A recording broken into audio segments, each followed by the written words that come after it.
I saw that, and that's why I went right by.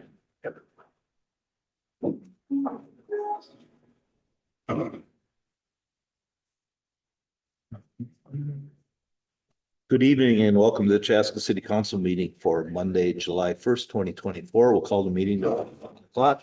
Please stand and join me to pledge allegiance. I pledge allegiance to the flag of the United States of America and to the republic for which it stands, one nation, under God, indivisible, with liberty and justice for all. Good evening. Thank you. Welcome. Elise, will you call roll, please? Payable here. Councilmember Here. McGraw, Mayor Winchell. Here. Councilmember McGraw is gone tonight, so he will not be joining us at all tonight. So, all right. Item 4 is adopting the agenda. Are there corrections or additions to the agenda? If not, I would entertain a motion to approve. Motion to approve the agenda. A motion by Councilmember Hatfield, Second. second by Councilmember Hubbard to adopt the agenda. Discussion. Hearing none, all in favor signify by saying aye. Aye. Post same sign. Motion carries. Moves us to a proclamation that we have tonight for Chaska area fishing with friends. Do we have any? Are you familiar with fishing with friends? Okay. Okay. So I'm going to go ahead and read this, and if someone happens to show up, we can jump into that and we'll do a presentation. So the proclamation is this: in recognition of the Chaska area fishing with friends, Vets on the Lake celebration. Whereas the Vets on the Lake Veterans Celebration is a salute to veterans who have served our country and now live in Carver County, Hennepin County, and surrounding areas. And whereas Vets on the Lake will take place on Tuesday, July 16th at Howard's Point Marina, and will include fishing trips on Lake Minnetonka and a picnic lunch.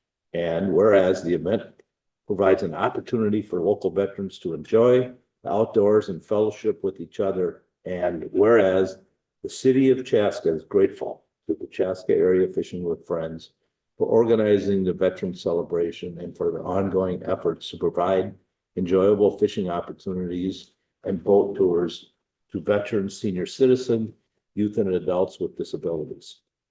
Whereas the city of Chaska would like to thank Howard's Point Marina, the Chaska Lions Club, Flags in Honor of Minnesota, the Chaska American Legion, Wagner Press and Graphics, and the city of Shorewood for their sponsorship of the Vets on the Lake. Now, therefore, be it resolved that I am Mark Winchell as mayor of Chaska, and on behalf of the Chaska City Council, do proclaim our support for the Chaska area fishing with friends, Vets on the Lake Veteran Celebration. In witness whereof I have set my hand in the seal of the city of Chaska on the first day of July in the year of our Lord, 2024. We will give that. I don't know if any of it ever had an opportunity to go to this, but it's really a great event. They bring the veterans from the veterans homes out, and every year it's finally picking up. Last year they were expecting another 20, but the one veteran home had COVID and couldn't show up. So it's very neat. They have a nice big tent, and Flags of Honor cooks meals for them. City of Shorewood helps procure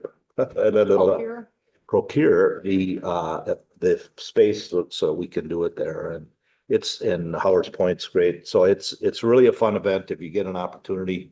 It's like they come in about 11:30, 12, and then they go and they'll sit and socialize and stuff like that. But they're all, I think they come at 10 and they go out fishing for a couple hours. So great event. So have an opportunity. All right. Next we move to visitor presentation. And there's no one here for that. So we will move on, and we will move on to item 7, which is approved previous meeting minutes. And that is from 6/17/2024. So again, if there are no corrections or additions, I'd entertain a motion to approve. I'll make a motion to approve the minutes. Motion by Councilmember Hubbard, Second. second by Councilmember Hatfield. Discussion? Hearing none, all in favor signify by saying aye. Post same sign. Motion carries. All right, next we move to consent. These are all items that need our approval, but not necessarily a conversation, but any and all can be brought forward if someone has any questions regarding anything. So with that, does anyone have any question regarding consent? Hearing none, I would look for a motion to approve. I make a motion to approve the consent agenda items. Motion by Councilmember Hubbard, Second. second by Councilmember Wong. Discussion? Hearing none, all in favor signify by saying aye. Aye. Post same sign. Motion carries. All right, we move on to item 9A, and that is the transient accommodation renewal for TownSquare Place. Mayor and Councilmember, the item in front of you tonight, you remember back in May, we actually took action on our other, I guess there's only one other, hotel license for renewing for the year, and we had recommended that we hold off on getting put in place, considering a license for TownSquare Place. Reason for that is because as we've shared with you in the past, there's been a number of different issues that have popped up over time, which has led them to be in a level 3 classification in our ordinance, which level 3 is the basically the highest level of concern within our license before we'd actually move to recommend pulling a license. Over the last several weeks, we have been meeting with ownership of the hotel. One of the things that was of big concern to us is that we were finding that their on-site management was not sufficiently addressing issues as they popped up, calling the police when issues popped up, all those different things that we want to see establishments do if they run into issues. They have over this time period dismissed the management company that they had previously because they did determine themselves that there was issues. We have had a new management company come in, and we have seen some improvement as far as the number of calls that we've had coming into the hotel itself. You will see that staff is recommending that we approve the license, but keeping them in the level 3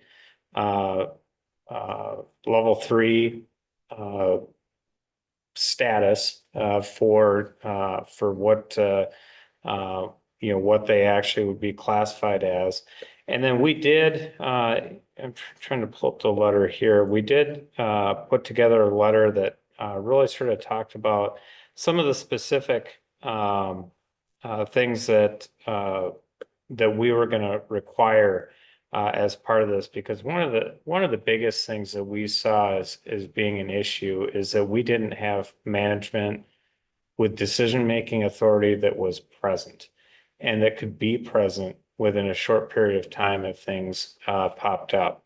And so I think it's the third attachment on the action item itself. You'll see that we put 2 additional conditions in there that would be put if you did approve the license on the actual license itself. One of them is that the company must cooperate with any random unannounced inspections by the city to check the property's compliance with conditions of ordinance or property license. And then the other one is that the property management firm engaged by the company to manage the property must have the ability for its agents to be physically present on the property. So people who are in decision-making authority within a 2-hour notice from the city.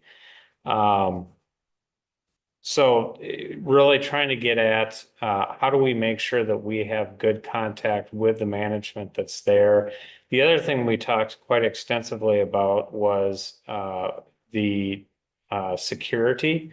So one of the things that's a requirement of a level 3 license is that they actually have security that's present on site. The security that we found on site previously, we don't think really meets the definition of what the intent of the ordinance was from a security standpoint. Since that time, the hotel has changed the security firm that they're working with, and we've had better results with doing that. So I don't want to say things are perfect, but things have shown that they're moving in a direction of improvement with that. And, you know, the way that we approach this is we don't have the ability, it's not like we only have the ability to address this when the license renewal occurs. If they're in a level 3 situation and we sense that things are getting worse, we can bring that back to the council at a time that we think that it warrants it, and actually address if we think we need to, pulling the license mid-year. It doesn't just have to be at renewal time.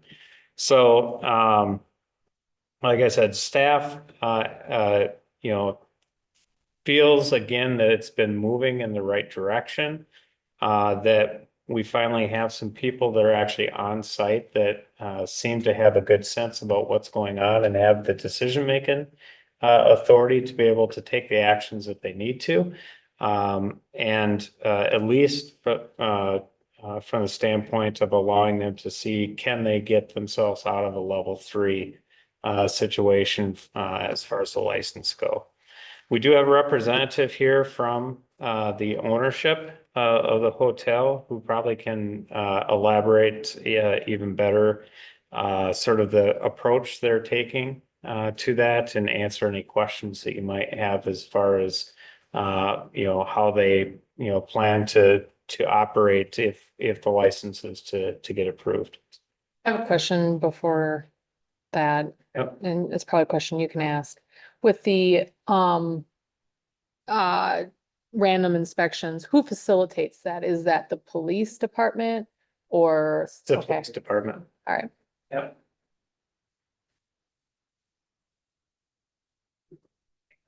Well, first of all, I'd like to say that, Please tell us who you are and who you're with and your address. my name is David Peters. I am with the ownership. Our entity is called Chaska Lodging Management, and we are 100% owners of the TownSquare place. So you are an owner? I am the owner, Okay. and I reside in Somerset, Wisconsin. Okay. So I'm out from here. So first of all, I would like to say that we are very sorry for the situation that we have caused and the disturbances that we did cause in the last year and a half. It's not how our ownership team wants to operate. We brought in a national management company about a year and a half ago, and they definitely did not align to our standards and our way of doing things, so we did end up terminating them, replacing them. We also have re-engaged as owners in that we kind of put our trust in the first management company, and kind of once bitten, twice shy. So we now meet with the management company 1 to 2 times a week, and we actually speak with the on-site staff almost every day. And we will continue to do that moving forward and working to resolve these issues. Some of the things that we did do, we ended up noting that there were a lot of issues with some nonprofit agencies here in town that were using each agency about 10 rooms. And we noticed that they had a high proportion of those police calls, so we did terminate those contracts. As was already mentioned, in addition to replacing the management company, we did replace the security company, and we do discuss things with the security company every day. We get reports from them a couple times a week, and if there's any significant issues on getting late, we get reports immediately. We also have added one additional partner to the ownership team who was actually closer to the property than I am. His name is Matthew Magnuson, and he's about 35 minutes from the property.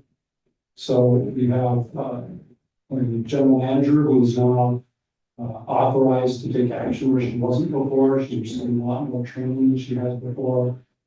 We do have carefully monitored 24-hour day staffing plus 24-hour days, or I'm sorry, 6 p.m. to 6 a.m. security each day. And so far, we've been, from the information we have right now, we've seen about a 50% reduction in calls and about 75% reduction in serious calls. Now, obviously, that's only a 1 month sample of data. But we fully intend to strive toward, again, getting back to level 1.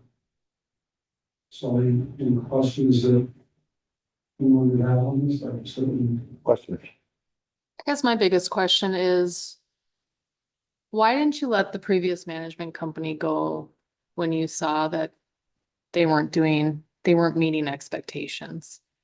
Well, there were 2 issues there. One, the first issue was the fact that we didn't have full information from them about what was going on because they were interacting at times independently with the police department and with the city, and we weren't involved all the time. So we only had partial information. The other thing was that we had a contract, and we were under contract to actually sell the property, and we had to eventually terminate that sale contract in order to release the authority to be able to actually terminate them because the contract said we have to maintain continuity of management for the contract. Even level 3 for over a year though, were you in that contract for over a year? And how do you not know you're at a level 3 and what constitutes says the criteria based on that? I mean, we didn't know we were at a level 3. We just did not honestly realize the extent of impact it really was having. You see, I mean, the level 3 has 2 criteria. The primary criteria that we had brought to the level 3 on was the 2 felony incidents in the year. And we have those 2 incidents. We were working with the management team, both the regional manager of that management team and upper management, expressing to them our concerns about this. And we were, working with them, trying to give them an opportunity to take corrective action. And they actually had a meeting. I think it was like last May. I think the executive vice president of the company met with city staff to try to work toward improvement, which was obviously unsatisfactory.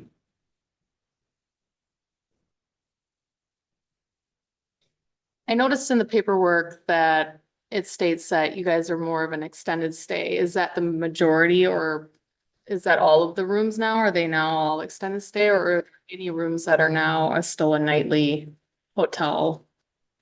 We still have some nightly business, but it is primarily extended stay. I would say it's about maybe 60% monthly and 25% weekly. And then the preponderance of that is 10-15% is still shorter stay. I will say that a couple of things that we undertake, and we do background checks. We're not getting on the stays longer than 7 days, which is something that the management company, the previous management company did not do. We also take deposits in those people, which they were hesitant to do as well. Didn't you notice from an owner perspective, the income had to be down for that facility, that you weren't noticing that you had the cash flow that you would have expected out of that? Didn't that play into this at all? Well, actually, the income wasn't really down significantly during that time. I think what we were seeing is it wasn't that there wasn't people staying there, it was what the people staying there were doing. So how are you going about marketing yourself?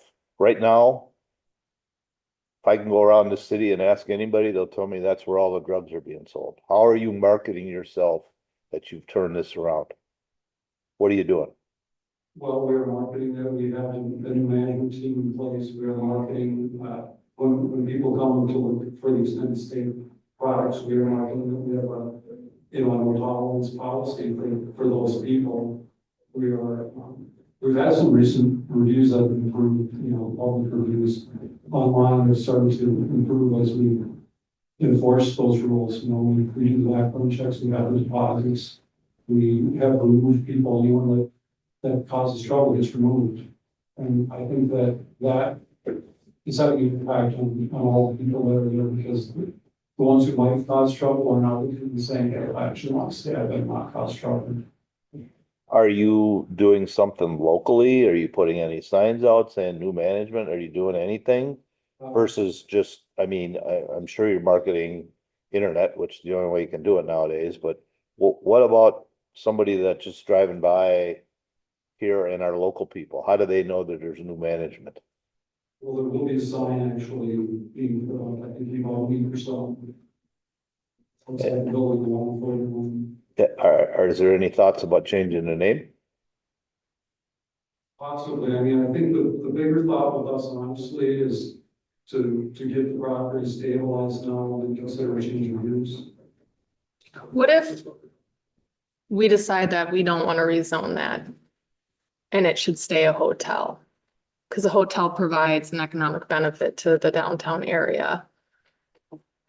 Are you guys planning to ride that out? Are you going to stay in to make sure that the management company still does, and you keep all the criteria in place in order to keep it a safe place? Well, of course, we're gonna have to do that, otherwise if there's no it's not viable business. Right.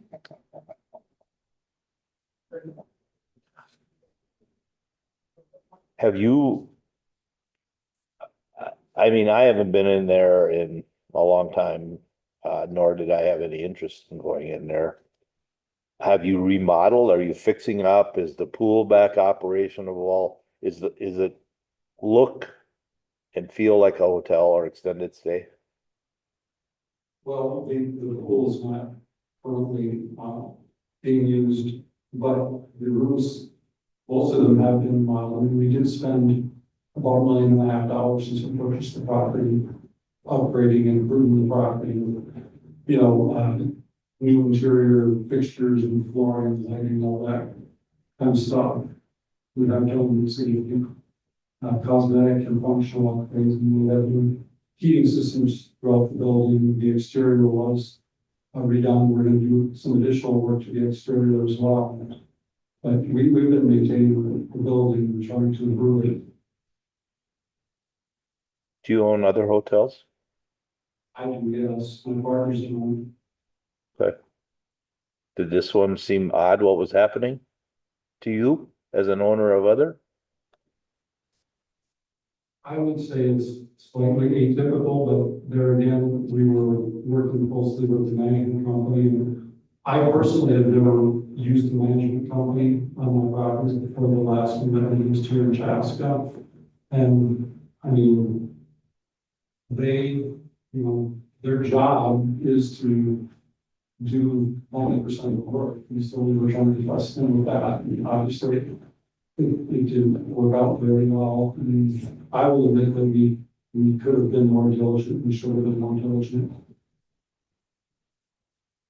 So outside of the specific remediation plans that you have in place, what is your plan to make sure that your relationship with the property management company doesn't devolve like it did in the last case? Having involvement, continue having involvement. We just are not going to, the new contract was lighter than the old contract. There's a lot more existing authority, I guess I'll say, for the ownership team. The last place, they're the previous one was a large national company, and we've been running over 100 hotels primarily extended stay hotels. And their contract basically is very much a owner hands-off contract. And so when we rewrote this one, we were very specific that, we were going to require owner involvement at all times, at all levels. If you find that they start to falter, are there, I mean, you're saying that based on what you told me previously, you were unable to get rid of the previous management company when they were not living up to the expectations. Is there a way of severing the contract because they're not doing what they're supposed to be doing? Yeah, scripted contract regarding safety and police calls and. And that- organization. That was not in the contract with the previous company? Never really used it. So when there were police calls and situations, I'm assuming the police reached out beyond the management company. Am I correct in that? The ownership was notified when Not a just situation's police, right? it was also staff here in City Hall too. I mean, that's the hard catch with this is kind of, okay, you have bad management company previously. They didn't report everything to you, but it's kind of an ownership's responsibility in order to do their due diligence to make sure that the property is being managed. And especially if hearing that multiple sources were feeding into the ownership, trying to contact ownership to say, there are issues going on here. There are police calls because it doesn't just put the safety of our officers at risk and other personnel in the public safety sector. It puts the safety of other residents at your facility at risk as well. Because not everybody is doing things that are illegal, but the ones that are put everybody at risk. And so it's a struggle for me on this one because of that, because you're the top. You sit at the top and you're responsible for everything else that rains down below you.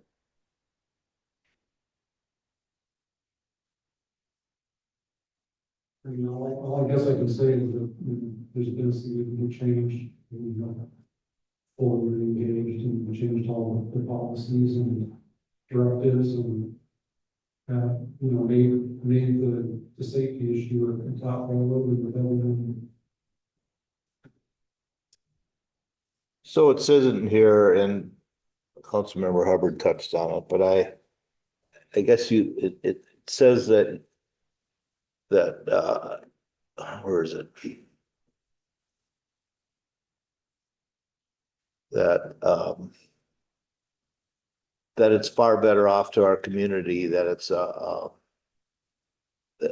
multi-tenant, where is it? Yeah, right there. The owners and management group would appreciate, no, that's where ultimately. Rezone and develop into. Redevelop into a market rate multi-property, which would be a better long-term asset for the city. Based on what? I guess it just surprises me that you're telling us that that's a better asset than a hotel is for us. And personally, I look at it completely different. And are we doing this just to rezone it? What, I mean, reading your letter here, your path forward, One thing I will tell you is that those units do not meet the definition of an apartment unit. And so, I think we've made that clear to the management that, just because we don't do a license, doesn't mean that all of a sudden that just becomes an apartment unit, because the units don't meet the definition of what you need to have being an apartment unit. That building would need significant gutting and rehabilitation to become an apartment building, to be able to put in the kitchen fixtures and everything else that needs to occur based on our ordinance to be an apartment. what do you think about that? To me, it looks like your ultimate goal is to make it that. Well, that was an option that we're looking at. I think one of the things that we did in our market study when we originally came to purchase the properties, we realized that based on the market study, there wasn't enough sustainable business from a purely like nightly hotel standpoint.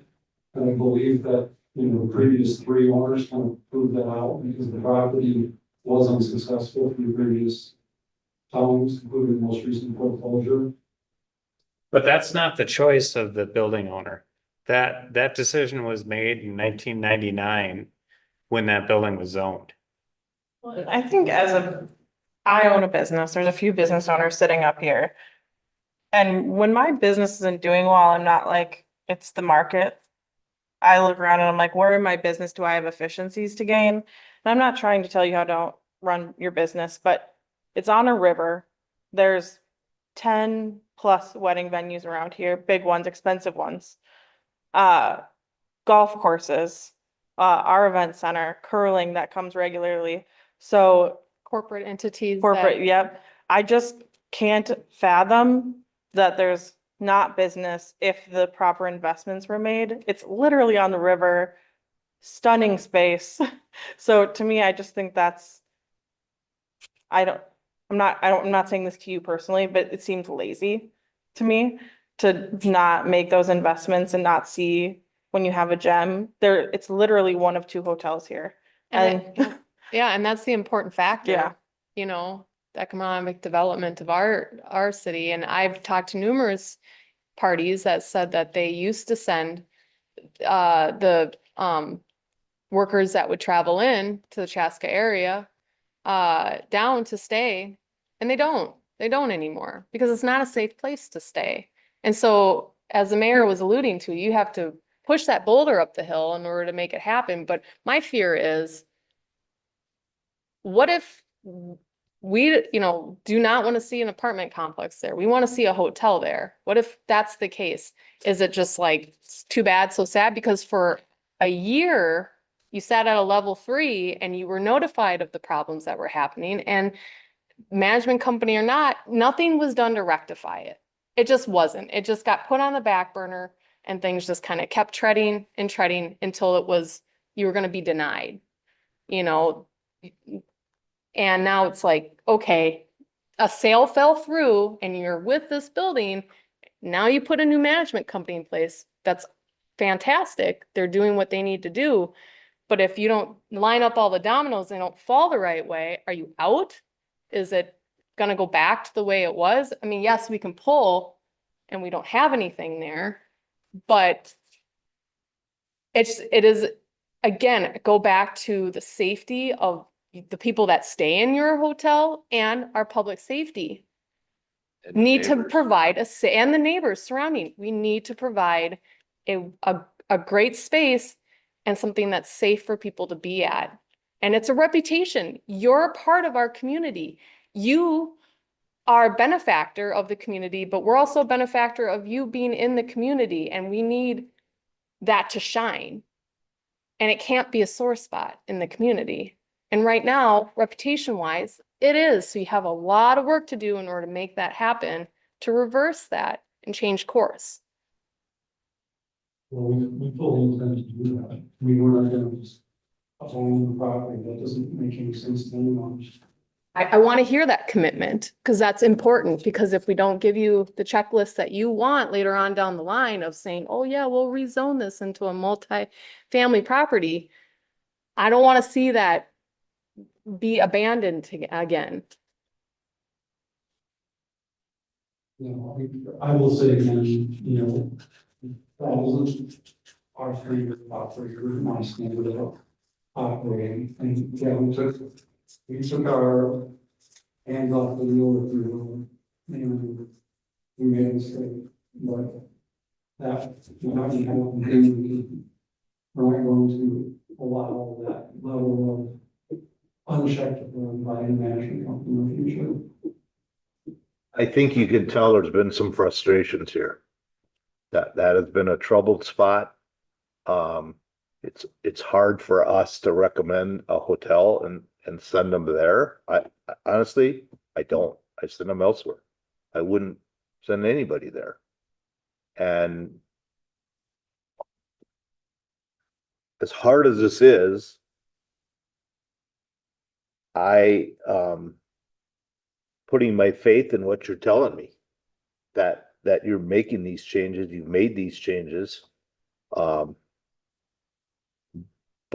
We Matt, don't have to put it in too far because we're gonna be monitoring this. I was just gonna say Yeah. that we need to be closely monitoring this, and will we have direct contact then with Dave? Yeah, So that well, nobody's gonna get missed on this. Yeah. specifically we have an officer that's been assigned to this. And so that they're We sort of, shouldn't have to do that. I know we shouldn't have It to, just- but that's, We can't hire police officers to monitor a business, and I mean, I get it, that, so someone has the continuity to know what's happening, I understand that. But, it's not the only thing they're doing. yeah, no, I know that, but I'm just saying, to say, we have to have someone say that that's a share of their job, and that there's not another business that we have to do that with. That's a true statement. And those things frustrate me, that we have to do that. So like I said, I think you see our frustration, and we put up with it for a long time, and we're saying a year, it's been longer than a year. Cause if you look at the history there, you went up to 2 and it was jumping around there for a long time, really close to 3, and then it finally hit the threshold of a 3. So this has been not a 1-year process. This has been multiple years, and I'm not a businessman.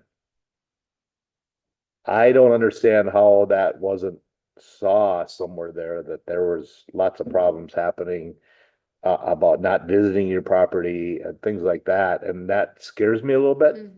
And so I guess part of what I'm also saying is that you're the owner, you gotta have ownership. And you know, if you're telling me everything you're gonna do, and like I said, we've got a lot of checks and balances along the way that we can follow a lot closer now. And that you put, what'd you say, 1 million something in remodels and stuff like that?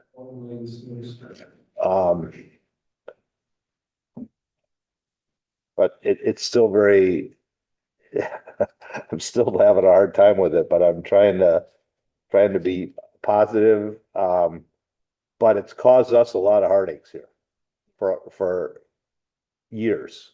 And I want you to know how we feel. I think you've heard how we feel. I don't know, I'm sure staff has gave you an earful, and I don't know if you met with the police department, but I'm sure they got an earful there. So I'm hoping that this feedback is resonating to say, boy, we got a problem spot here. We got to fix this up. And I get it that there's probably not enough overnight traffic, especially now with 41 closed. But I think when it was a nice facility to be at, I think that it did pretty decent. And I know that they had a lot of, I mean, there's always construction folks around. I mean, because we always doing something around here. But I mean, I just, you know, it's just that it's not been a nice place to go to. I mean, I've heard stories about the employees from Tommy's, they gotta get escorted to their cars because the kids are concerned about leaving work, and that, all that stuff, just, we can't have that. That's just not who we are. And that, you know, I hear that from people, and I don't know if it's a fact. It's just a fact. If I'm hearing it from somebody, there's a pretty good chance that is a factual statement, that some of the young people there and management there has just said, well, we'll walk you to your car to make sure that you're good. And I just don't, gotta not have that. That's just not who we are here. And, We could take into every step that we can possibly think of to turn the ship around now. We're open to more suggestions. I think With more, I guess. my only suggestion would be that, while it sounded like maybe it was a hands-off investment, now it's time to put hands in, and it's time to be there, that I'm grateful that you found a good relationship with a new management company that's doing things the right way and to your expectations and to the cities at this point. But I think in order to keep that, you need to be hands in, because it's a sore spot, and it needs to be healed, it needs to be mended. So, you know what I want? Trust. I want trust in you that what you're telling me tonight is gonna happen. And that's the biggest thing I want. Cause we have that, there's been zero trust there. For years. And so, Well, at least for a period of time, this will be trust, will verify. Because we're gonna continue on with meetings, and we're gonna have regular meetings, police will regular meetings. City administrator and staff to update on everything that's going and again, I know that we have to do this, but I hate that our staff has to take time to manage a business. That should be managed by the owners. So, but I want hands-on to start with. But I want to slowly get out of that from our staff perspective and police perspective. on. That's the goal. So to the mayor's point, this is all about trust, right? But at this point, at this point, you're very aware that there's concerns with safety around the community, with employees who work in and around there, as well as the neighbors. That's about trust. There's a reputational trust that as a community, because of this facility, people don't feel like, oh, is Chaska a good place to stay? Is a good place to have events, right? That's a reputation on our community. That's a stain against us all. And that's a huge bit of trust that's reflected elsewhere amongst people who don't even know us. And that's huge. And there's also a structural pull. It's a drain on our community of draining staff time from the police and other staff who have to interact with and deal with this, right? But let me turn this around. There's a huge opportunity here, right? There's an opportunity to rebuild that trust because trust is earned, as we both know. Trust is not something we just freely give. It's something that, if you do the right things and rebuild trust, that's trust that's earned. And looking forward beyond that, there's a huge opportunity because when we talk about the venues that are around here, both the businesses, the wedding venues, the event center, the curling, as well as facilities like Hazeltine, Town Course that bring people from outside. And if you look around, right, and it's probably the last time a lot of people have done market studies around hotels was when Oak Ridge was still in business, and now that landscape's very much changed. So we look at like what's available in terms of market capacity. It's a very different market today than it was like 5 or even 10 years ago. And in terms of both more venues that draw people here as well as businesses, in addition to the fact that now there's some of the other competition is sort of dried up too. So the opportunity is to build a strong, viable business that caters to clientele with disposable income who are coming to visit Chaska, who want to have a pleasant, enjoyable stay in a small town community to go visit, to have weddings, to do business here, to take advantage of that. So really take advantage of that opportunity. I think you have a tremendous opportunity to do that. And I'd love to see you come back here and extol the virtues of all the great things that you're doing with this facility and have it be a successful facility. So the question is, how do we get there? And if there's things we can do to help you get there, I think we'd be in support of that once we start rebuilding that trust along the way. Well, I think obviously the first step is to get the safety and show the control. Absolutely. So I'm just kind of laying out that vision there of what we'd like to see, but ultimately, let's start with these baby steps. Let's get this to a good place where the residents feel safe, the employees at Tommy's feel safe, the employees at the hotel feel safe. And let's start with that. And then we can start, working together to build this into the facility that we want this community to be proud of.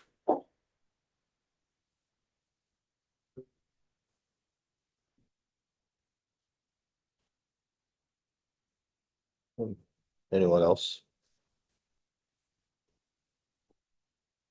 Well, trust, we will be watching it. Well, like I said, I do trust that because I know that we've been battling it, but it just bothers me that we've been battling it and Dave hasn't known about it. So that's, now No, trust me when I say the frustrations that you guys Yeah. expressed are the exact same frustrations that we've had throughout this whole process. Cause again, I mean, I'll say it purely from an economic development standpoint. We have seen an exit of hotel units in the community over the last 5 years. And, at one point we did, you guys might remember, we did the hotel market analysis that showed that, we were looking at, can we support another hotel in the community? And the results were basically no, because you have too many units. Well, that's when we had how many units up at Oak Ridge? 100 up at Oak Ridge, and with the 89 down here and the 50 up here, we're back in what I consider sort of a deficit situation for hotel units in the community. And so the opportunity's there, absolutely there, but it's only going to work if people feel safe and if there's reinvestment put back in. In the markets, if you look at the market, right, there's nobody who's operating like that mid-range to middle premium space in this area. No, and quite frankly, some of the surrounding communities have had some issues with their hotels too. And so there is a opening to hop into the market with a hotel that you feel like you can take your family to. I mean, I remember when we first moved to town back, 2000, my parents would come up. We'd stay there. We'd go to dinner downstairs. They'd stay there. We'd go use the pool. I mean, it was a nice place to send your family. Setting at whatever level that is, at the top of the levee and the fire pit, Yeah. it's like. It was fantastic. Second to none. I mean, early on, that, we had chamber events that are after hours, and they were like, that place was really top notch. Yeah, clear floor and at a wedding venue. Yeah, I photographed tons of weddings and that Mhm. use the space to get ready or staying Yep. there in a room block. We use the venue, the patio outside down, yeah, Yeah. opportunities. Well, thank you. We'll take a question. And then from a city perspective, be tight reins, Oh, yeah. and you're aware of that. Okay. Slowly. All I right. think I just- probably. I just don't want any communication gap. There's no communication there. Okay. It's good.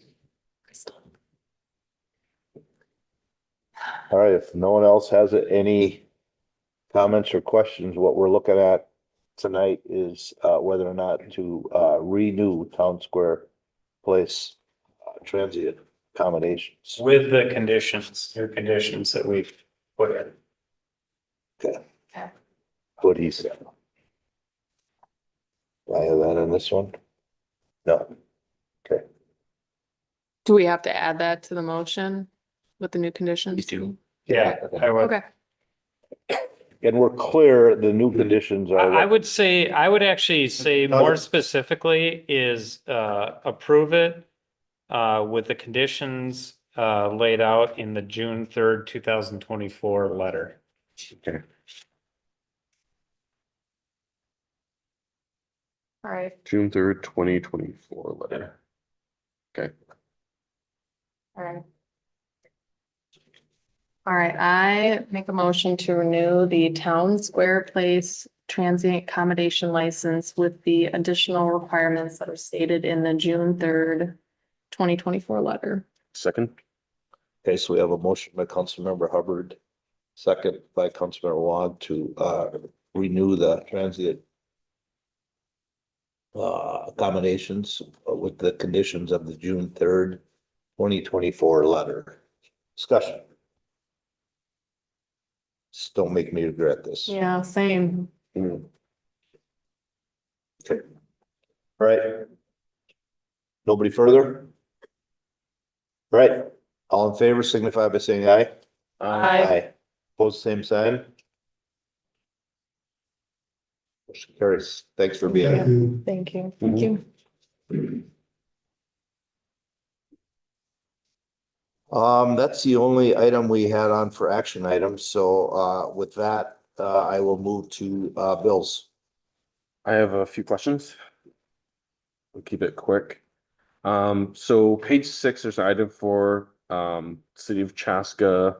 Looks like electric. There was a May rebate custom something. Was that for Christmas in May or was that for something else? Yep, that was for Christmas and May. So we use our rebate program on each of the homes that are there. So we did a number of things, anywhere from lighting to, we purchased a couple of refrigerators, weather stripping, all that type of stuff. Okay, sounds good. And then page 8, there's an item for Costco wholesale penetration. And this kind of goes back to a question that I've gotten periodically from different residents who have asked, like, well, how many subsidies have we given Costco? And my recollection is we have not subsidized Costco. We have not given them TIF to be there. We haven't, like, there's no fiscal incentive for Costco. And so the question is on this particular item, which is page 8. There's a May rebate and, for a business LT something. I just want to clarify what it is because I know people are asking, well, how come you're giving all this money to Costco and it's a rebate, but it's not a Yep, subsidy? so that's a rebate on lighting. So that's our energy efficiency program. Okay, So that's something we provide to all of our businesses in town, that they can get rebates to put in energy efficient lights. okay. Sounds good. And this is something that's available to other businesses as well, too. Every business in Yeah, town, every you residents can do it too. Right. It's actually the same one we did for Christmas in May. Same thing. So, Yeah. yes. Okay, and then the last question is that there's a question, one for VADA Consulting, VADA Consulting, that was for a reissue on Innsbruck, and I believe that's a retaining wall, correct? Yep. Yep. And so what was the reissue for? Reissue is because they didn't receive the first check. Okay, So we void it and then reissued a okay. new check. so then so it wasn't like a double cash out or something like that. Okay, so it's just like something got lost or So whatever. is that electronic or actual check? It's an actual check. It just got lost. Guys. Cliff Flavin has it Well, up. I'll tell you what, how quickly my mail's been coming lately, it may show up in a month or so. Yeah, that's all I've got. All right, everyone else? Motion to pay the bills? So move. Motion by Councilmember Wong, Second. second by Councilmember Hatfield to pay the bills. Discussion? Hearing none. Elise?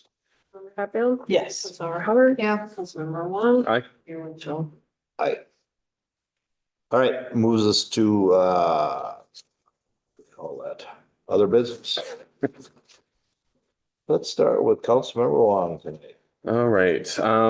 Let's see. A couple of things that, so let's see. What happened in last weekend was we had the Chaska History Center had their Graveside Tales tour, and that was actually very riveting. So we actually had they had actors from the Minnesota Living History Society actually reenact parts and played the part of former Chaskans who lived and now are at the Mount Pleasant House Cemetery, as we got to learn about Chaska of the 1850s and what life was like and their experiences, coming to Chaska, going to the gold rush, and coming back after having made a little bit of a small fortune in the gold rush in California, coming back to Chaska and how some of their lives had changed, what they brought to Chaska, and what life was like back in the 1800s and the 1860s in Chaska. So fascinating tour if you're interested at all in history, even if you're not really into history but just love like good stories. It's a really fascinating, really well done, well researched.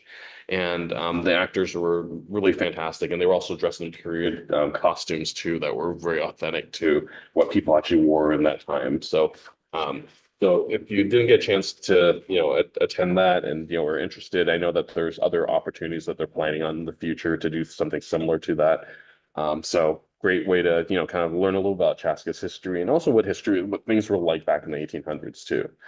So really, really, really well done. So hats off to the Chaska History Center and to everyone who put that together. So, thank you for everyone there. Upcoming events, Chaska's Farmers Market, is actually going on Wednesdays. So it's 4 to 8 p.m. on Wednesday nights. And there's no market this Wednesday because of the 4th of July holiday. So that's which is coming up. Of course, weather looks like it may be a challenge on the 4th of July for fireworks this year. So we'll have to cross our fingers and see. We can make the call if it is. It keeps going back and forth. This morning it wasn't gonna rain, now it's gonna rain. Probably tomorrow it's not gonna rain. Even on times that it's like rained, like we've usually done it. It's rare that we canceled. Yeah, it's really hard to cancel those. Yeah. Electrifying. Hey, you know, you see a lot more Safe. people over at like Home Depot Get out parking there. lot or things like that, but it's pretty rare that we cancel that. Okay, good to know. And then, of course, Fire and Ice is coming up on July 12th and 13th at Fireman's Park in the Curling Center. River City Days is the weekend of July 26th to July 28th at Lions Park. There's also going to be a car show at Southwest Christian High School on, what was it? It is on Saturday, July 27th from 9 a.m. to 2 p.m. That's raising money for the Southwest Christian High School robotics team. Of course, the U.S. Amateur Golf Tournament's on August 12th to the 18th. And of course, Night to Unite is coming up. Night to Unite is on Tuesday, August 6th. But the last day to register for your neighborhood is on July 8th. So if you haven't registered already, it's a great time to do that because time is running out. And once you register, you can get a visit from the Chaska Police Department, the Chaska Fire Department, and McGruff the Crime Dog. And some of us will be out there as well. So I hope to see you at Night to Unite on Tuesday, August 6th. And also the last thing I've got here is that it's just, you know, for all the challenges that the rains cause with the flooding, it's, you know, I guess it's one of those things, go big or go home, right? You know, the good news is that, you know, we haven't seen any like major damage in Chaska. It looks like Carver's, the levee is also holding up as well. But with that, it looks like we've hit the record this year with the flood stage, right? Yeah, well. Or it's pretty dang close. Yeah. Depends who you Well, ask, we're gonna officially say we did because the measurement was a little less, but when Kevin took the drone down on Friday at the crest, and the water was right on the line at the grandstand. Mhm. For 1965, so we're gonna say that counts. There you go. I mean, Let's claim it's it. kind of made up, right? Like the ground can move, like you're not out there with an actual tape measure. So It's GPS, you know. Do we need to make a motion for that or something?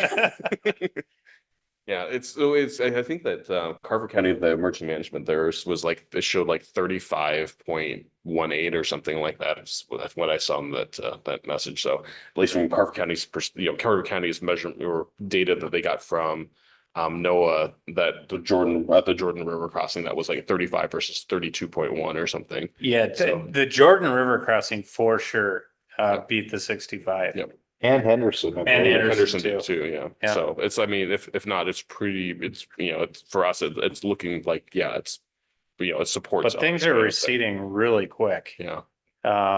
It's a noticeable 2 difference. feet this morning. Yeah. already. Yeah. So Saturday crest. So what's the level at which you look at reopening 41? Well, there's two Make things. sure that it's okay. Yeah, afterwards. there's two things associated with that. One of them is the level that it's okay, and then there's stuff that they have to go do. I suspect that this one, there's gonna be a little bit more work on it because they had to do some pretty invasive procedures on the bridge, not this bridge, but down further. Because they were a little concerned of it actually lifting. Yep.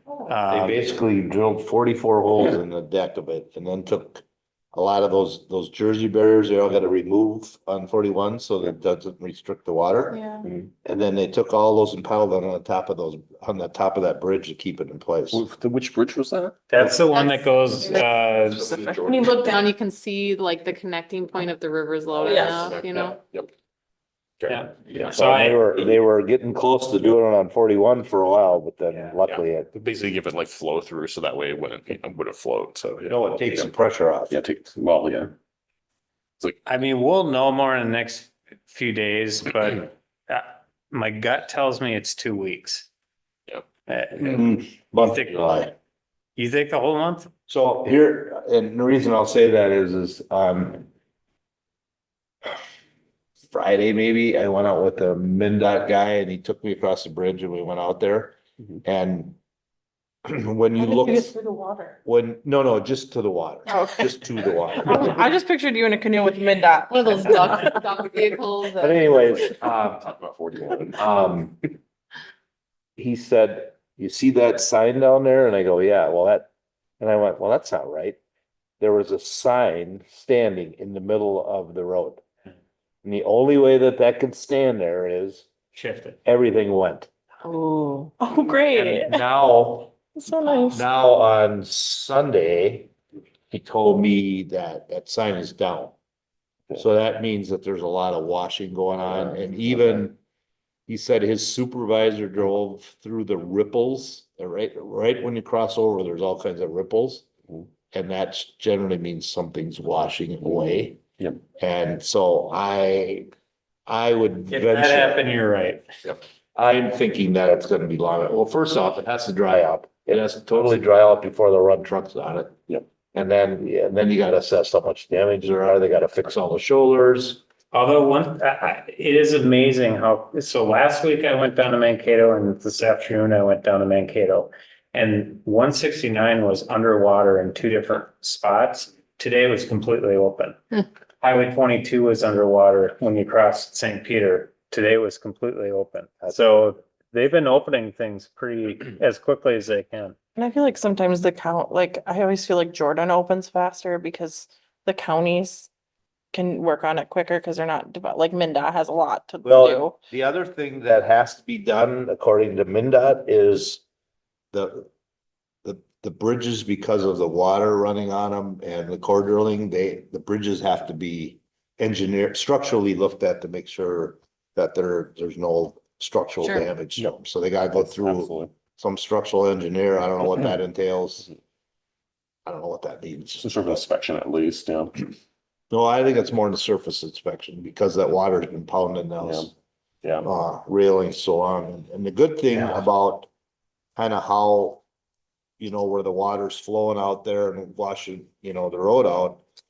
The good thing is all the logs and debris go through there instead of getting caught at the bridge and backing up. So that's an advantage for us. Mhm. And again, for anyone listening that thinks, why don't we just go raise 41? Well, doing that just makes a land dam. I mean, it's just, it's not as easy as just raising the road. The only way you can do that would probably be building a bridge from the 41 bridge to the other bridge so that the water can flow through there. Or you gotta have, all you gotta do is create a problem somewhere else. So yeah, it's not as simple as it always seems like. Just build the road up. But I was shocked to see how far the water was almost, maybe 50 yards from the 41 bridge. And it was all the way down to that other bridge. So The drone photos have been amazing. Mhm. good thing is they're working like crazy over at the turn lanes. Yeah. So, but yeah, so I don't know anything for sure, but I gotta believe that 41 is gonna be closed for some time. Cause it's, like I say, it's gonna take a week to dry out, probably. Because the water levels may drop, but they're gonna be still high enough that they're saturating the ground around 41. So even like once the water levels recede, how long would it take it then outside of 41, like for Athletic Park to be even like vaguely usable? Athletic Park, we should be pumping that by Wednesday, tomorrow or Wednesday. Yeah. And it only takes 3 days to do it. So I'd say by the weekend, you'll see the field is completely. Brian's hope was to have it water off by Friday. Yeah, And he thinks if that happens, they think they can save the turf. Wow. Yeah, if you're 2 weeks or under on the turf, you can usually save it. And the other thing that they did when they opened the floodgates is they opened them really slowly. So that the sediment could sort of settle before it actually came in, so that we have less stuff that actually went on the field.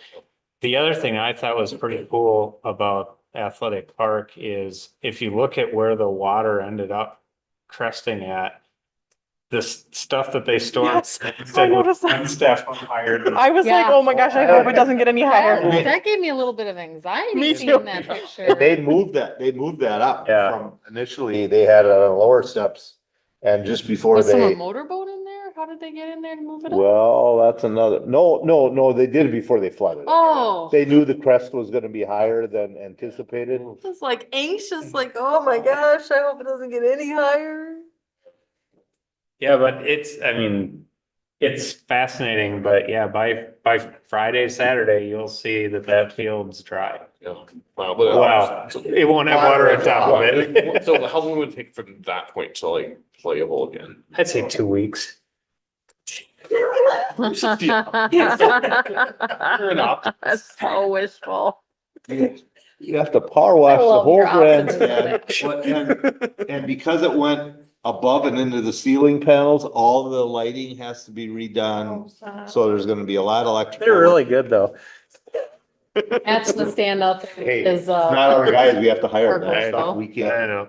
guys don't. so. Seriously, like a month at least.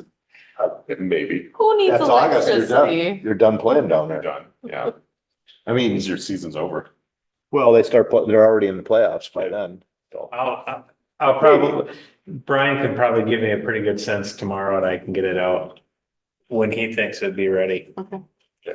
That's more of just wondering. Yeah. They could play down there with no lights and concessions. Taller, but.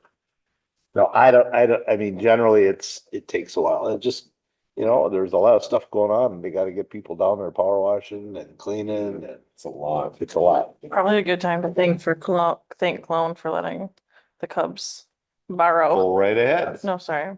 Oh, go ahead. I was just gonna say, yeah, I mean, while we're talking about it, thanks to the You're up Clone next. for, well, Mike maybe isn't done. Thanks to Clone for letting us use their field. That was really nice.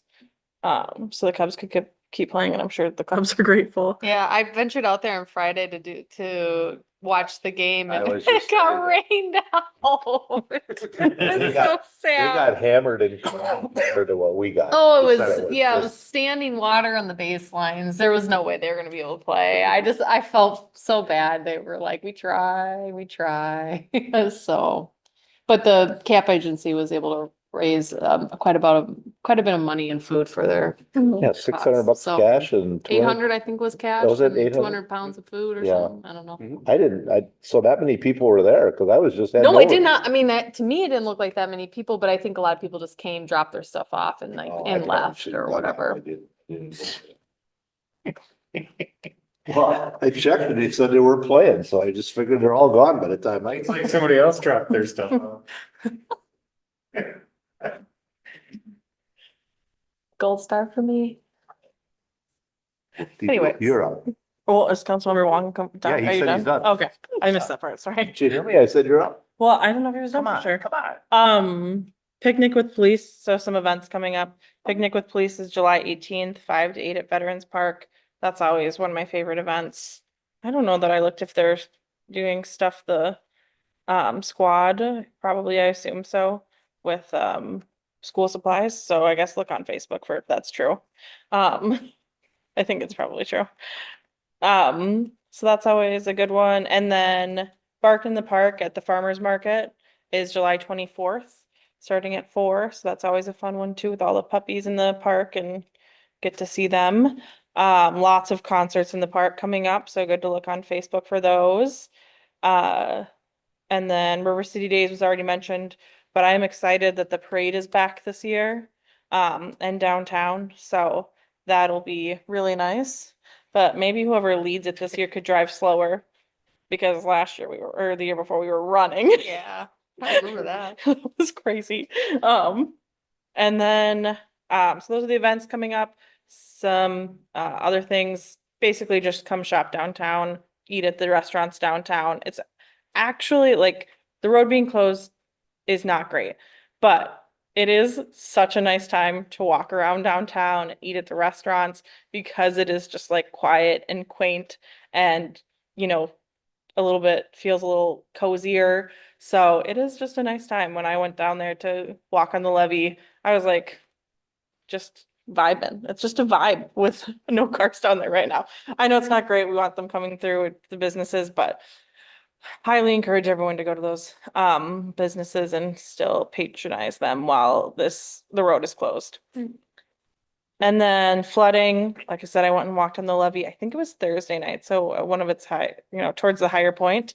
And it was just crazy. Someone that was around for the 1965 flood told me to go stand in the levee at night when it's dark and it's kind of like eerie but surreal to look over the river, like in the pitch black dark and just hear the water going by. And it was kind of cool to, not great to have the river so flooded. I know there's people with water in their basements and things, and that's no fun, but to just see how it drew the community down and you saw neighbors talking and was just something to look at. So, and thank you to Public Works and all the work they did. I will say in 2014, we had water in our basement. This year, we did not have water in our basement, and that is amazing. I think a lot of it probably has to do with the pumps. And I think Oak Street was upgraded since 2014. Yeah, well, the 2014 was what Yeah. prompted us. Yeah.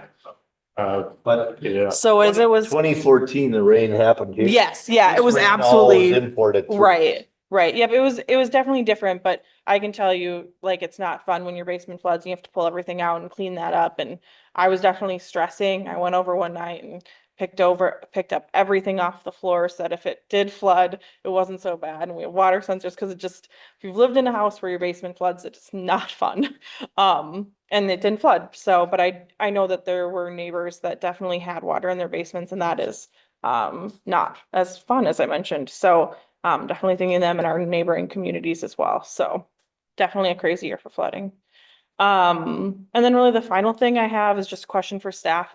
I've seen a lot of questions about specifically the tunnel and when that'll be completed, and then also the Minnesota River Bluffs Trail, when the trees came down, but that doesn't seem like there's much movement, but that's always kind of perception. So I don't know if we have an update on We haven't bid those. that. I don't think we did that. I couldn't find where we did it. I think we did. I think we did. No, I think we did bid it already. We can get back to you on that, Okay. because I'm almost positive we bid that. I thought that I asked, not you guys, but I asked somebody and they said, yeah, we haven't bid that yet. It's coming to council. I think Clark told me. It's coming I to council do. pretty I think we soon. were scheduled, the project website said this would be about the time we're putting the bid in, or like doing the bids. And then like fall for completion. So if we can I just do get an know update. Second half Okay. of the summer. Yeah. It's gonna be done. but- Yeah. Okay. Going back. Okay, yeah, so we can have an update on that, I think. And then tunnel, I mean, that's really just we're waiting on the railing and the fabrication, but huge delays. So I don't know if we had an update on that either. But we're still We're still waiting crossing our fingers. for that. We're seeing if there's an opportunity to kind of keep the fencing in place and still be able to open it up. Okay, perfect. All right, thank you. And that's all I had.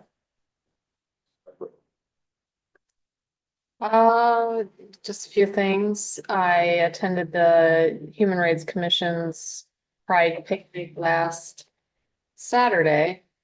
It was a wonderful event. It rained pretty hard in the setup in the beginning. That didn't dampen anybody's spirits, though. Everyone, everyone that came out, I think it was a little bit of a slow start because of the rain, but there was a good attendance there. I wasn't able to stay for the whole entire picnic, but it looked like the attendance was kind of starting to pick up and everything as the day went on. But it's just such a wonderful event.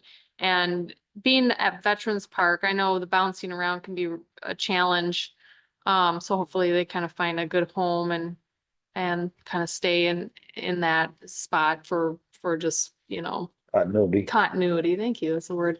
But I it struggle was, with the words too. it was nice to see some of the kids that were swimming down come up and enjoying some of the festivities. I think that was probably part of maybe the intention of having it at that spot. And I think it benefited from it. So, no, thanks to, Human Rights Commission always for putting that on.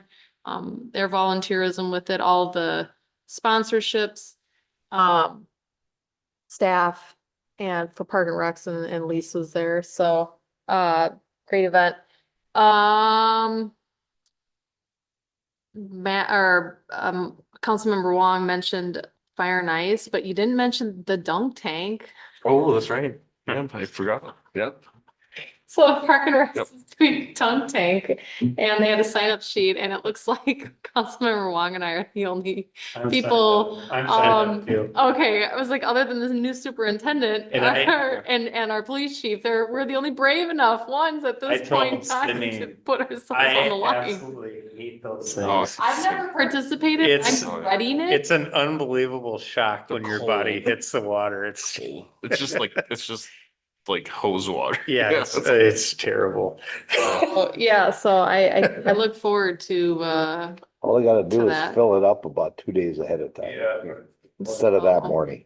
yeah, you put some They hot won't though. hot water No. in there. No. But, no, Something liquid. that is happening and that's to go towards scholarships for Park and Recs, so. I also wanted to mention I'd been down a few times, walking the levee, looking at Athletic Park, seeing kind of the flood. But the one thing that just really was, if you can draw out a positive point in all of it, because, you know, obviously there's been a lot of devastation in our state and devastation, you know, to the businesses and other things. So it's not always positive, but when you looked on one side, you had, you know, a swollen river and, but you see how this systems that were put in place, how they function well when they are, you know, they're put in place and they have the staff that are dedicated to them. And I toured the levee system with Brian, I don't know, a couple years ago, and to see all of the work that goes into maintaining that system and how it pays off, I think, in the long run. But just as we kind of work forward on these facilities and kind of set the priority for the future of Chaska, seeing the dedication of the staff at the 24/7 to have the pumping, so that while there was probably some homes that had flooding in their basement, because I did see some water, you know, kind of being ushered out of people's homes. From the appearance on the outside, they were dry. They weren't sitting underneath, you know, feet of water. And that can be a traumatic experience, you know, and so to see that not be the case, to see it be successful, what I would deem as a success, it's great to see that. And that all comes with planning. You don't just wing it, right? There's a lot of things involved in that and a lot of dedicated people that have the knowledge and the time and the resources to do that and be able to provide for that for the future. That just kind of, it's like, this is why, this is the why. These are one of the whys of why we're doing what we're doing. So just wanted to touch on Can I that. piggyback on that a little bit? Yeah. No, So Oh, He's smiling over here. Who knows? So, but I just this is one of those things that, you know, that sometimes I'd like to, you know, acknowledge that the fact that we have a levy that's certified by the Army Corps of Engineers is a big deal, because that was a big investment and a lot of work that went in by past leaders to make sure that downtown Chaska was safe, right? And I think that there's so I just want to put a thank you out there to those past leaders, because that's an important thing, you know, those things that, you know, you try to do the right thing. They were expensive, costly, and time consuming, and it takes a lot of energy to do that. And, you know, I think we're trying to do a lot of those same things from our perspective now, but there's certainly a big call out as a thank you to like all those past leaders for getting the levy in place to certify it, because I was talking to a council member in Carver and they're actually going through that process to reinforce their levy, and they were supposed to be rebuilding their levy this year of all years, right?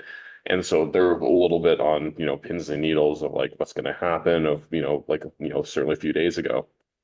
So, you know, fortunately, we're not in the position that they're in now. And so that's a big thank you to everyone for getting us to that point. So that way today that I think we were like, okay, you know, Athletic Park's one thing, but, you know, for the most part, downtown Chaska is in really good shape. And so that's because of a lot of good decisions made in the past. So we're the beneficiaries of that. So thank you to everyone who was part of that. absolutely. So yeah, that was kind of my, yeah, big thought process as well. And pretty much to sum up my time is just have a happy and safe 4th of July, everybody. And that's it. I would. And hopefully dry. You never know. Lisa, anything? Two really quick things. Costco's ribbon cutting is July 13th at 8 AM. You are all invited to attend. So the Southwest Chamber wanted us to mention that. Yeah, I kind of laughed just because of the last meeting when I brought it up, everybody was like, what? There it is, when? But unfortunately, we don't get a discount there.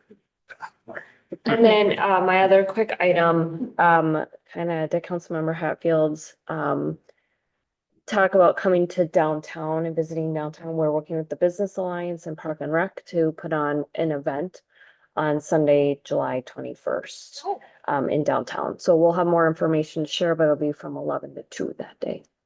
11 to 2? Okay. All right, thanks. Christoph, anything? And my calendar. Matt? Yeah, two quick things. First of all, if you didn't see it, Red Bench actually won the award of being the best bakery in the entire Twin Cities.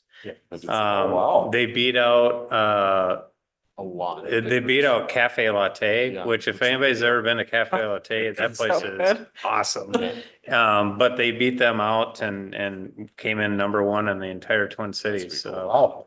So huge award there. I talked to Andy yesterday and they're pretty excited about it. So How soon is he wanted to show me when I was down there with coffee, but I just didn't have time. Are they close? they're close. He'd always told me it would be shortly after the 4th of July. So I'm thinking by mid-July.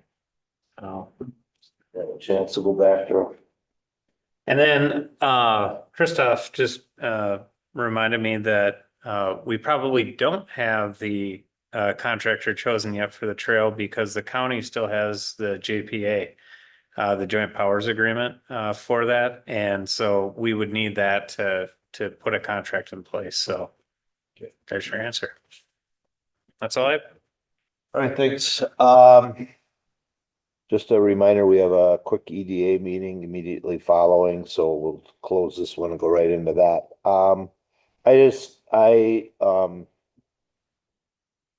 want to mention our public works crews about what they go through. I don't think people realize, about how they all shuffle their schedules to work overnights and different hours and things like that, and how important that is that they're out there keeping an eye on everything to make sure nothing, there are no issues, the pumps are running and things are working. So it's an amazing job, and they're not done yet either, just because the water's receding. They're gonna be still in the emergency situation for quite a while, until what do we call it, flood stage? Yeah, until we can reopen the gates, which who knows when that's gonna be. It's supposed to be a wet week again, so you never know what's gonna happen there. But I just want to say thanks to Public Works crews for all they do.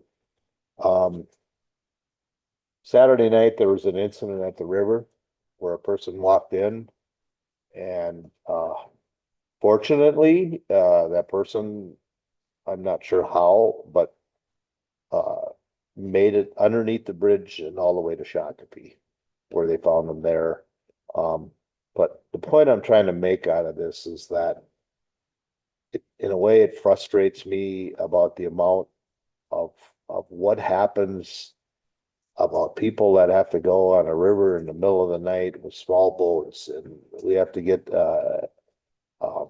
airplane from State Patrol, and the toll that it took on the 4 people that were on the bridge. I saw them that night. That's freaky. I would have to agree with them. That it's not something you see when they just get up and they walk right into a situation like that. So it just takes such a toll on people. And twice when I was down there, on the bridge, one afternoon, there was a small fishing boat came from Shakopee up, and it's like, are you kidding me? And he looked like he thought, oh, I can't go under 41 bridge, and he just turned around, turned that little boat right against the current and went back downstream. I don't know, crazy. And then Sunday morning, somebody launched a boat out of Winkle Park, which officially is closed, but they're out there and they didn't even have life jackets on, going down a river, and they were going upriver.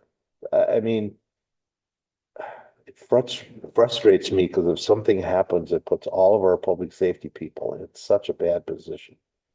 So I don't know, that's just, I guess, a soapbox thing that drives me crazy, that people think that we kind of yelled at that guy, said, what are you doing? And he goes, Literally, he goes like that and duns his boat and goes down the river. And supposedly, that was the boat that was fishing by the dugouts. Later on in the day, they got pictures of him fishing by the dugouts. But I don't know, I did call PD and they were checking to see if there's really legally something they could do with them. Cause the guy's trailer and truck was sitting there, so they just kinda, I don't know if they ever caught up with him. Did you ever hear, Rob? Okay, I don't know if they caught up with him or not. They were gonna try to, but they didn't want to sit there. So it just, things like that frustrate me about what it does to the other people. And the effects it has and the amount of people that get put into dangerous situations that wouldn't otherwise have to be, if it wasn't for that. So, like I say, it's probably a soapbox, but I just wanted to mention it. I already talked about 41 that I fear that, it's gonna be closed longer than we all hope. But, and even if they get it open quick, when's the railroad closing? Do you know, Matt? Is it July? They don't know yet because they have to use only their own workers and they were diverting their workers down to like more critical locations. Flooding stuff. Mhm. Okay. But the hope is, I mean, their portion of the project is actually the shortest Yeah, it's portion. only a week. It's only a week. And so if they can get those guys in there during that time period. Supposedly the crossing piece is all made, they just gotta take them out, but the. Yep. Yeah. So, but, all right. I as well just wanna say, please, and I hope you have a safe 4th of July. I know a lot of people get fireworks, but a lot of people are injured from fireworks, so please be safe. And hopefully dry enough that people can enjoy it. I don't know, they're saying pretty wet, right? On the 4th? It keeps going back and forth. Okay. It's gonna rain, then it's not. Somebody said an inch of rain. That's a lot of Yes, rain. Ethan, he'll give you the full. So, all right, our next meeting is the 15th of July. 29th, we have 5 Mondays right now. That's not a plan. And then in August, we're the 5th and the 19th. So those are our next sessions. So, I think that's all that I have. Anybody last call? Motion to adjourn? To move. Motion by Councilmember Wong, Second. second by Councilmember Hatfield to adjourn. All in favor signify by saying aye. Aye, post same sign. We are adjourned. All right, we'll go right into the EDA meeting. Krista, you don't need a pause, right? Right. Okay. All right, we'll go ahead and call the Chaska Economic Development Authority meeting to order for Monday, July 1st, 2024 at 8:28. At least we full roll. Here, Commissioner Howard. Here, Commissioner Wong, Here. Commissioner Gra, President Winchell. All right, again, Commissioner Ra will not be joining us at all tonight. Our next item is adopting the agenda. Are there corrections or additions to the agenda? If not, I would entertain a motion to approve. Motion by President Winchell.